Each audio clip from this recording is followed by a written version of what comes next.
अस्सलाम वालेकुम व्यूअर्स। आज के वीडियो लेक्चर में हम सर्कुलर मोशन के बारे में पढ़ेंगे और इस बात को प्रूव करेंगे कि circular motion is a simple harmonic motion. आज तक आपने जस्ट ये पढ़ा है कि टू एंड फ्रो मोशन किसी ऑब्जेक्ट की हो तो हम उसे कहते हैं कि वो जो है वो सिंपल हार्मोनिक मोशन है। लेकिन अगर एक बॉडी सर्कल में मूव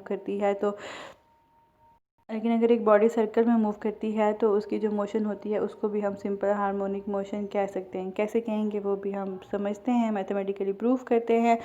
तो उसके लिए आपने जो है वो यहाँ से स्टार्ट लेना है, अपने काम का आगाज़ अपने यहाँ से करना है। Let A B is the diameter of the centre circle, इस रिमेनिंग पार्ट को छोड़ दें। ओके, अच्छा जी। तो हमने अगर ये सर्कल कंसिडर कर लिया ये है, तो ए बी जो है वो अगर इस साइड पे क्या है, इस साइड पे ए होगा, ज़ाहिर बात है, और इस साइड पे जो है वो बी है। And this line is the diameter of the circle, ठीक है। और फिर क्या है कि उसने एक पी कंसिडर किया है, this one, and it is moving in a circle.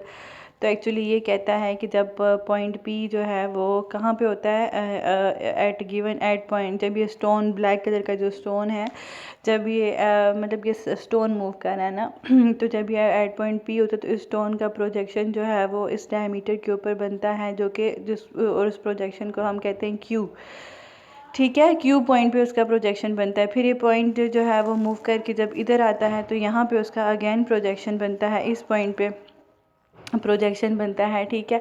फिर हाँ, जो है और जो यहाँ से यहाँ तक का जो डिस्टेंस है उसने उसको कहा हुआ है एक्स, मतलब कि मैक्सिमम डिस्टेंस है एक्स। फिर और यहाँ पे भी मैक्सिमम डिस्टेंस को हम एक्स कह सकते हैं। जैसे हम नहीं हम बोलते वो जो एक पेंडुलम मूव कर जो उसकी मीन पोजीशन होती है और वो एक्सट्रीम पोजीशन पे जब जाता है तो वो एक्स होता है, फिर इस पोजीशन पे जाता है तो एक्स होता है, ये पेंडुलम के केस में। तो बिल्कुल वैसे ही है ये भी ना। तो फिर क्या होता है कि ये पार्टिकल यहाँ से मूव करता करता करता करता जब अगेन यहाँ पे आता है तो प्रोजेक्शन इसका इधर बन जाता है, फिर मूव करता करता इधर आता है तो ये वाला प्रोजेक्शन मूव करके इधर आ जाता है। और इस तरह से ये जो प्रोजेक्शन है ये मेन पॉइंट के इर्द गिर्द जो है वो to and fro motion perform करता रहता है। तो हम ये कह सकते हैं कि जो है ये प्रोजेक्शन, इसकी मोशन सिंपल हार्मोनिक मोशन है और सर्कुलर मोशन जो है वो एक्चुअली सिंपल हार्मोनिक मोशन है, ठीक है। तो ये सारी चीज़ें हैं। हाँ, यहाँ से अगेन इसको पढ़ते हैं। When a body P is at point P, इस projection is at Q distance from mean position. Mean position जो है वो एक्चुअली ओ पोजीशन है, ठीक है। फिर हम जो है कहता है कि ज़ाहिर सी बात, जब ये प्रोजेक्शन इसका मूव कर रहा है तो उसका कोई ना कोई एक्सेलरेशन भी होगा। इफ़ कहता है a c is the centripetal acceleration of the body directed toward the mean position. अच्छा जी। और ये जो बॉडी होती है ना, हाँ आपको पता है कि जब सर्कुलर मोशन होती है तो जो ऑब्जेक्ट्स होते हैं उनका ज़ाहिर बात है सेंट्रीपिटल एक्सेलरेशन होता है, और centripetal acceleration always directed toward the mean position होता है। एक्सेलरेशन की डायरेक्शन जो है वो always directed toward the mean position होती है। ये हमने लास्ट लेक्चर में भी पढ़ा था। तो ए सी जो है वो सेंट्रीपिटल एक्सेलरेशन है। फिर क्या कहता है इसको कि सेंट्रीपिटल एक्सेलरेशन का अगर आप एक्स कंपोनेंट लिखो तो वो क्या होगा, a x is equal to a c cos theta, ठीक है। आपको तो पता है ना एक्स कंपोनेंट में हम कॉस लिखते हैं। ये जो है लिखने की कोई साइंस नहीं है। This equation is just showing the x component of acceleration, ठीक है। तो हाँ, ये देखिए उसने जो है वो एक्सेलरेशन का एक्स कंपोनेंट लिखा हुआ है, तो वो क्या होगा, ए सी कॉस थीटा, और ए एक्स का मतलब है कि एक्स कंपोनेंट ऑफ एक्सेलरेशन। अब ए सी चूँकि सेंट्रीपिटल एक्सेलरेशन तो उसकी क्या वैल्यू होती है, वी स्क्वायर बाय आर। तो वी को अगर in terms of angular velocity लिखोगी तो आर ओमेगा स्क्वायर लिखोगे, और यहाँ से ऊपर आर स्क्वायर है, नीचे सिंगल आर है, तो नीचे से एक ऊपर आर कैंसिल आउट हो जाएगा, सिर्फ एक आर रह जाएगा और साथ आ जाएगा ओमेगा स्क्वायर। फिर ए सी की ये वैल्यू आप यहाँ पे पुट करो तो ए एक्स क्या आ जाएगा, R omega square cos theta. ये बहुत सिंपल है, ठीक है। फिर है दिस इज़ द एक्सेलरेशन। और अगर हम डिस्प्लेसमेंट की बात करें तो we see that from the triangle O Q P is a right angle triangle. O Q P की तरह ट्राइंगल ये है, triangle O Q P, this is a right angle triangle. तो यहाँ से कॉस थीटा क्या होगा, कॉस थीटा क्या होता है, base by hypotenuse. So this is the base, this is the base which is x and this is the hypotenuse which is radius, ठीक है। so base by hypotenuse is cos theta, so हम लिख सकते हैं कि cos theta जो है वो x by r के इक्वल है। so इसमें देखो यहाँ पे यही लिखा हुआ है from the triangle x by R is equal to cos theta, तो यहाँ से ये आ जाएगा, ठीक है। तो अब आप इस कॉस थीटा की जो ये वैल्यू है ना इसको छोड़ देंगे, जो इसमें लिखा हुआ है इसको आप छोड़ दें।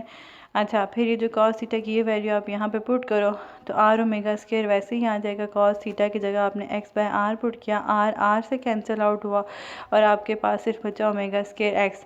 सिंस हमें पता है कि as directed toward a is directed toward the mean position then we take its sign negative. अच्छा, अब हम ये a x is equal to omega square x आ गया है ना सिंपल, लेकिन हमें पता है क्योंकि ये ए जो है वो are directed toward the mean position है तो आपने इसको नेगेटिव डाल दिया। तो अब minus omega square, sorry omega square आपको पता है कांस्टेंट होता है, उसको कांस्टेंट लिखें तो हम लिख सकते हैं कि अब बेसिकली ये जो इक्वेशन आ गई है ना ये हमें सिंपल हार्मोनिक मोशन की इक्वेशन ही है और हम इसको इन टर्म्स ऑफ प्रोपोर्शनैलिटी ऐसे लिखते हैं। अब आपको कोई भी पूछ सकते हैं कि what is the equation for simple harmonic motion, so this is the equation for simple harmonic motion. Keep remember this thing in your mind forever as long as you are studying physics.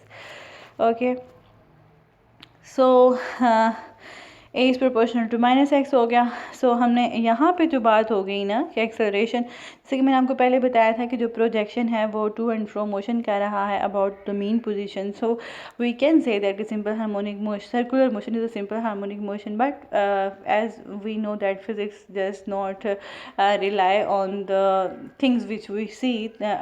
Physics trust on any formula when there is some mathematical proof of that things. So we have proved mathematically that projection is exhibiting simple harmonic motion, so we can say that circular motion is a simple harmonic motion. Okay जी, next हमें क्या find करना है, time period. तो time period क्या होता है, तो it is a time required by the body to complete one vibration is called time period. And हम इसको कैसे शो कर सकते हैं, टाइम पीरियड जो है is equal to 2 by omega, ये तो हमें पता है। तो यहाँ से आप क्या करोगे, फ्रीक्वेंसी जो है वो रेसिप्रोकल ऑफ टाइम पे, तो टाइम किस चीज़ के इक्वल आ जाएगा, टी यहाँ से किस चीज़ के इक्वल आ जाएगा, 1/f के इक्वल आ जाएगा। तो आप यहाँ से ना ये टी इक्वल आ जाएगा 1/f, तो यहाँ पे आप 1/f वैल्यू पुट करो, 2 बाय ओमेगा करें, ठीक है।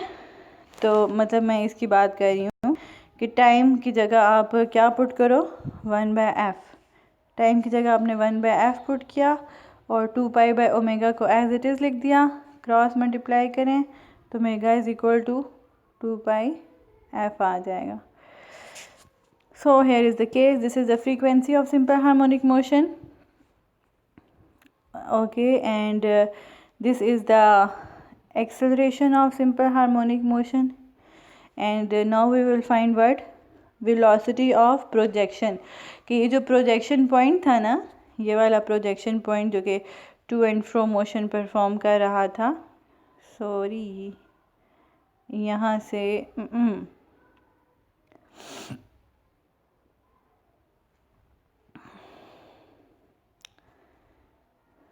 ये जो प्रोजेक्शन था यहाँ से यहाँ पे मूव कर रहा था, इधर से इधर, इधर से इधर से इधर, इधर से इधर, तो ये कितनी वेलोसिटी से मूव कर रहा था। अब हमने उसका एक्सप्रेशन फाइंड करना है, ठीक है। तो उसके लिए क्या किया उसने, कहता है कि in the figure the speed of the point Q is the magnitude of the component of the velocity of P directed parallel to AB, ठीक है जी। फिर ये कहता है कि v is the speed, consider करो कि v is the speed of point Q and Vp is the speed of the point P, ठीक है। सो कौन सी स्पीड्स हैं, एक सिंपल v है और एक Vp है। तो हमारे पास जो है ये देखो, एक स्पीड ये हो जाएगी जिससे Q मूव करेगा तो उसकी स्पीड को v लिखना है, और जिस स्पीड से पॉइंट P मूव करेगा उस स्पीड को हमने Vp लेके चलना है। फिर क्या कहता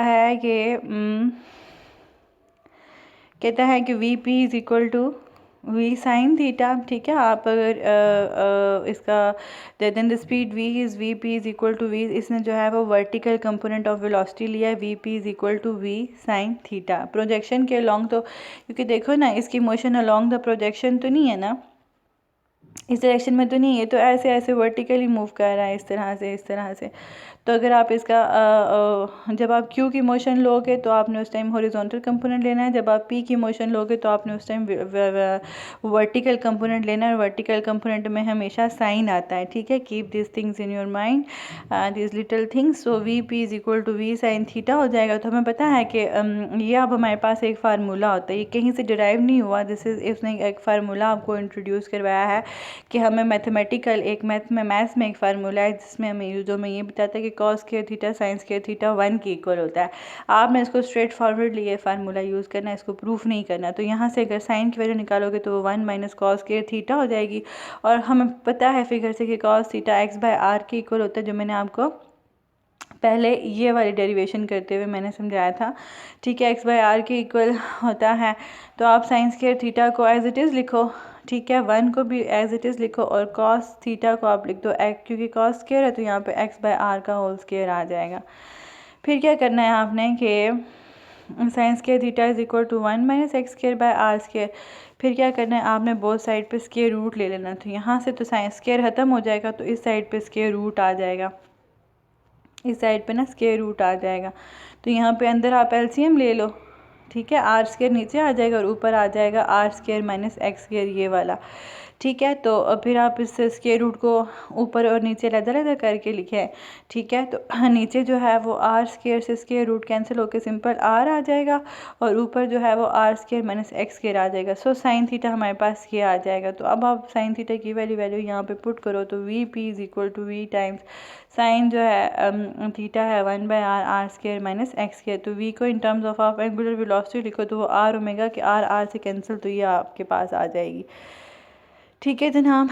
सो this is the formula for velocity of a simple velocity.